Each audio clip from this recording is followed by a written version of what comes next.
মালাকুল মাউত এই ফেরেশতার নাম কি? ইসরাইল। আজরাইল বলতে পারবেন, কোনো সমস্যা নেই, আজরাইলে বলেন, আপনারা যেটা আপনার কাছে সহজ মনে হয় ওইটাই বলেন, আজরাইল। এখন যদি ধরেন এট এ টাইমে আল্লাহ পাক নির্দেশ দিয়েছে বাংলাদেশ থেকে 100 মানুষের জান কবজা করার জন্য, হিন্দুস্তান থেকে 100 জন, আরব দেশ থেকে 100 জন, ইউরোপ থেকে 100 জন, ফেরেশতা কয়জন? একজন। সে কি এট এ টাইমে এতগুলো মানুষের জান কবজা করতে পারবে? একই মিনিটে একই টাইমে হাজার হাজার মানুষ মারা যাচ্ছে না? এত মানুষের জানকে একজন ফেরেশতা কবজা করে নাকি? এখানে একটা প্রশ্ন হয় না? এখানে একটা প্রশ্ন হয় কিনা?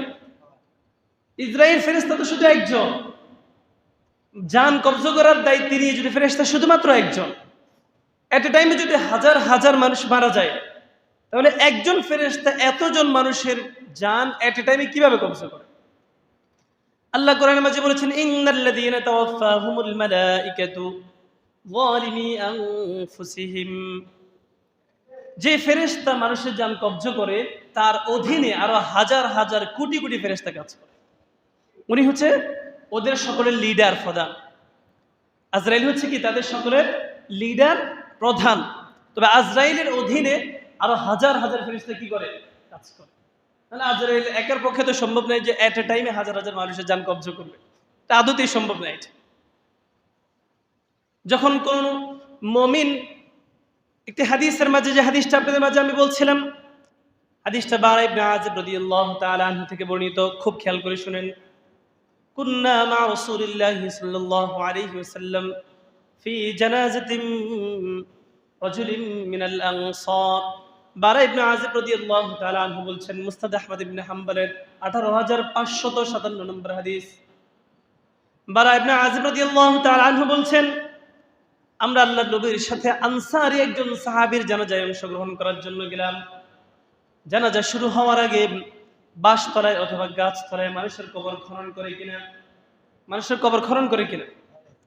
জানাজা শুরু হওয়ার আগেই তো কবর খননের কাজ শেষ হয়ে যায়, তাই না? আল্লাহর নবী ওই সাহাবীর কবর খনন কিভাবে করেছে এই জিনিসটা দেখতে গিয়েছেন। দেখতে গিয়ে আল্লাহর নবী জালাসা রাসূলুল্লাহ সাল্লাল্লাহু আলাইহি ওয়াসাল্লাম ফি সাফিরাতিল কবর, নবী আলাইহিস সালাম কবরের পাশে বসে গিয়েছেন। আল্লাহ নবীর হাতে একটা লাঠি ছিল, এই লাঠিটা দিয়ে আল্লাহ নবী নিচের দিকে তাকায় তাকায় সেখানে কি জানি আঁকতেছে। আল্লাহ নবী কবরের পাশে বসে কি আঁকতেছে? এরকম মানুষের হাতে যখন কোনো জায়গায় বসে থাকে, কোনো একটা কিছু থাকলে মানুষ এরকম নিজের অজান্তেই কিছু করে না, এরকম আল্লাহ নবী এরকম চুপচাপ বসে আছে নিচের দিকে তাকিয়ে, আর কি জানি আঁকতেছে। বারা ইবনে আযিব রাদিয়াল্লাহু তাআলা আনহু বলছেন, জালাসনা হাওলাহু, আমরা আল্লাহর নবীর পাশে বসে গেলাম, এমন ভাবে নিশ্চুপ হয়ে আমরা বসে রইলাম যেন আমাদের মাথার উপর পাখি বসে আছে, কোনো খোঁজ খবর নেই আমাদের, সবাই নিশ্চুপ অবস্থায় বসে আছে। আল্লাহর নবী নিচের দিকে তাকায় কি জানি গভীরভাবে চিন্তা করতেছে। আমরা ভয় পেয়ে গেলাম।